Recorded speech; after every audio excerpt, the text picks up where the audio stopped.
Chapter 2.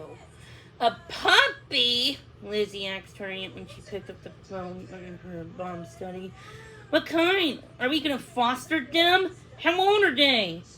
I'll explain everything when you get here, said Aunt Amanda. Can I send your uncle over to pick you up and bring in the Bowsers? Lizzie had been one moment. She had been really looking forward to some quiet time at home. But there was the total awesomeness of having Charles call her beautiful genius someday. But Aunt Amanda was hard to resist. She ran a doggy daycare center called Bowser's Backyard, named after her big old golden retriever, and she knew more about dogs than anybody else in the world. Lizzie had learned a lot from her. Lizzie loved to help out at Bowser's Backyard, but lately she had been too busy with her dogs. She had been making a dog walking business. She was too much to spend there on weekday afternoons. When Bowser's was full of dogs, it was unusual for Aunt Amanda to need her help on a weekend. And when things were much quieter, Lizzie was curious. What was up with this puppy? Lizzie, dear, Aunt Amanda asked. What do you say? Sure, said Lizzie. I'll be ready when Uncle James gets here. She hung up her phone and went back to her room to put away her scrapbook stuff. She then headed downstairs when her parents knew where she was going.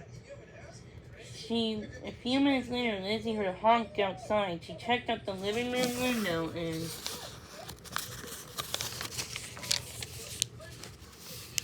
saw the Bowser mobile with its Pooch's license plate pulled out in front.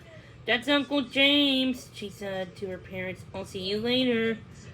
Don't come home with a puppy, her mom said drowsily. She landed in the house and snored with newspapers all around her. Bye, said Lizzie. She wasn't promising anything.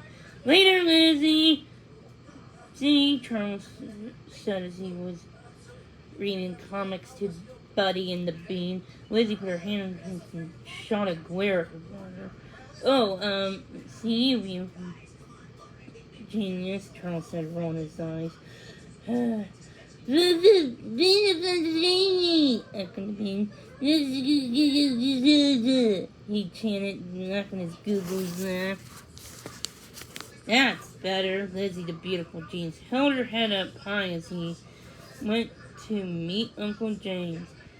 Hey there, he said, and she climbed to the band. Glad you can help out. I got a crazy bunch of chores to do today. We have no staff on weekends, so your aunt's stuck here by yourself. Where's the puppy? Asked Lizzie. And what's the big problem? It's not usually you guys have tons of dogs on the weekend. We're picking them up right now, her uncle said. And the problem isn't how many dogs we have, it's how well we get along. He turned to the quiet road, lining up with big houses from the back road. Help me look for number 38, he said. That's Oscar's place. Oscar, Lizzie said. That's a nice name for a puppy, but what breed is he?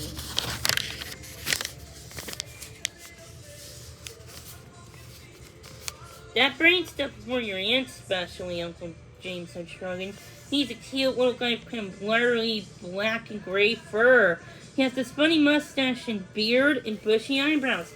Hey, that sounds like a schnauzer, Lizzie said. Ah, cool. Her dog breeds were a specialty as well. Excuse me.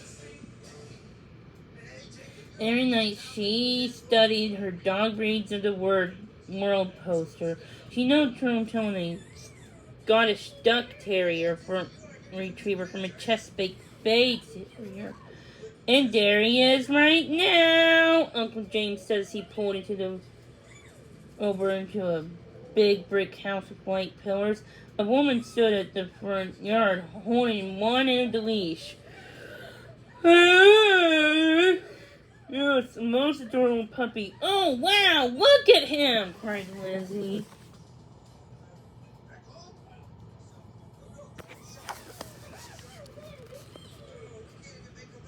She unbuckled and climbed out. She couldn't wait to get a close look.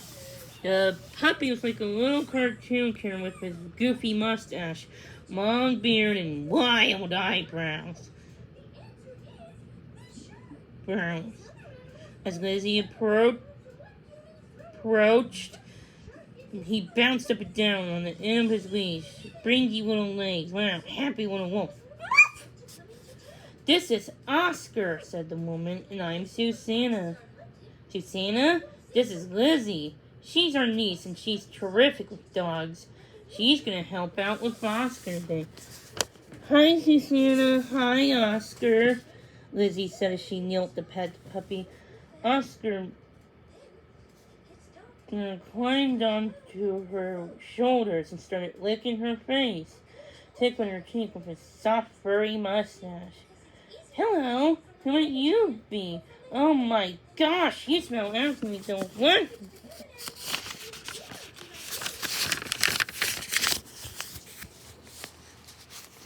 Susanna looked surprised. Hey, he really likes you.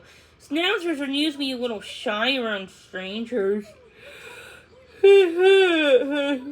Lizzie, please tell Amanda how much I appreciate this. We're really at our wits' end. We watch Oscar, but we're not fair to Sarge.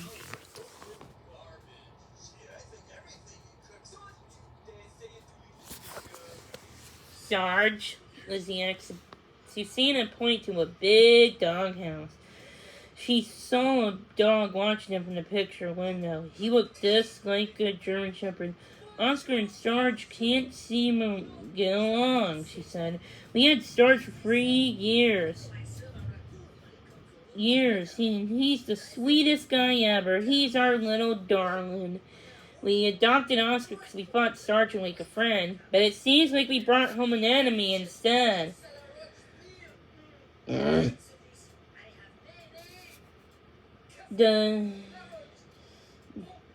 Lizzie looked down at the puppy in her arms. Who wouldn't get along with this little goofball? Maybe Sarge was just jealous, the way Buddy was when they had fostered a miniature poodle named Sweetie. Buddy couldn't stand any attention towards that puppy.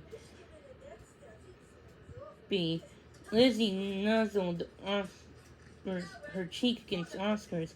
We love Oscar, said Susanna. He's smart, funny, and terrific. My 2 little boys, Thomas and Peter. I thought things were improved between him and Sarge, but this morning they just kept getting into squabbles. Susanna held up her hands and shook her head. Yeah, maybe it's hopeless.